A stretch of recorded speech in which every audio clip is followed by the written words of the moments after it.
असलामुअलैकुम सज्जनों बेलियो तो मित्रों की हाल चाल है। उम्मीद है सारे ठीक ठाक होंगे, वधिया होंगे तो बेहतरीन होंगे।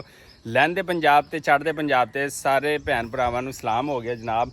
अज असी सिर्फ गल करांगे लहंदे पंजाब ते चढ़ते पंजाब दी, इस वास्ते इस प्यारे प्यारे मौसम दे विच, इस प्यारे प्यारे व्यू दे विच, इस प्यारी प्यारी ब्यूटी दे विच ते जिथे ठंडी ठंडी हवा भी सुबह सुबह टाइम चल पैंदी है, चाहे गर्मी है लेकिन सुबह की हवा सज्जनों बहुत चंगी लगती। इस प्यारे मौसम दे विच मैं एड्डी चंगी गल करन लगा कि तुहाडा रूह जिहड़ा खुश हो जाएगा, इस वास्ते कि देखो चारों तरफ जिहड़ा हरियाली है ते हरियाली दे नाल एक होर चीज़ तुहाडे नाल शेयर करन लगा।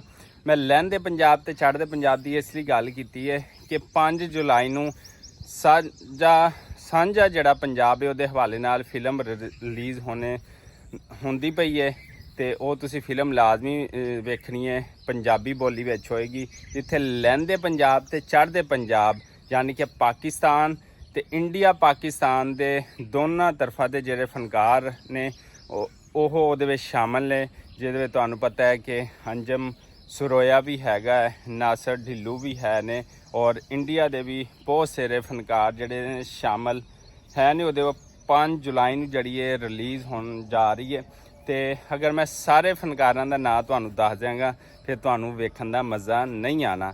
ते मैं 2 नाम तुहानूं दस्सने पाकिस्तान दे, बाकी इंडिया दे तुसीं खुद गैस करन लैना जिहड़े चढ़दे पंजाब वाले ने। ते जनाबे आला उहदे विच उन्होंने जो गल्लां बातां कीतियां ने, जो उन्होंने माहौल विखाया है, सकाफत कल्चर ते सब तो वड्डी गल जिहड़ी प्यार मुहब्बत उहदे विच दस्सिया है कि चाहे लहंदा पंजाब है चाहे चढ़दा पंजाब है, सारे जिहड़े भैन भरा ने वो इक्को जिहे ने। खान पीन जिहड़ा है वो सांझा है, उठन बैठन जिहड़ा सांझा है, उहदे च प्यार मुहब्बत वंडिया गया, दस्सिया गया है कि चाहे वो इंडिया दे लोग होन या पाकिस्तान दे लोग होन तो हमेशा प्यार मुहब्बत रहना चाहिए। पंजाब सब का जिहड़ा सांझा हैगा ते नो डाउट जो भी पंजाबी भैन भरा इंडिया तो आते ने ते या किसी भी मुल्क तो आते ने पंजाबी बोलन वाले या किसी होर ज़बान तो भी रिलेटेड, हमेशा पाकिस्तानियों ने उन्होंने हमेशा अमन का पैगाम दिता है, प्यार मुहब्बत का पैगाम दिता है। तो लिहाजा 5 जुलाई नूं जिहड़ी बेहतरीन किस्म की बेहतरीन फनकार पंजाबी बोलन वाले, तुहानूं पता है कि बड़ा नाम हैगा।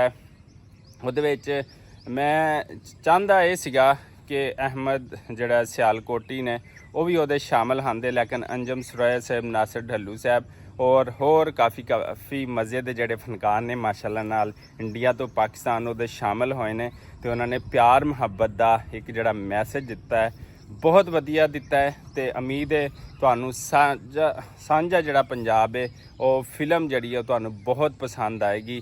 तो मैं बस यही पैगाम देना चाहता सी कि उन्होंने बहुत अच्छा जिहड़ा कदम चक्या, स्टैप लिया है। तो इस दुआ और उम्मीद दे नाल जिथे रहो खुश रहो, सानूं दिओ इजाज़त, अल्लाह निगहबान।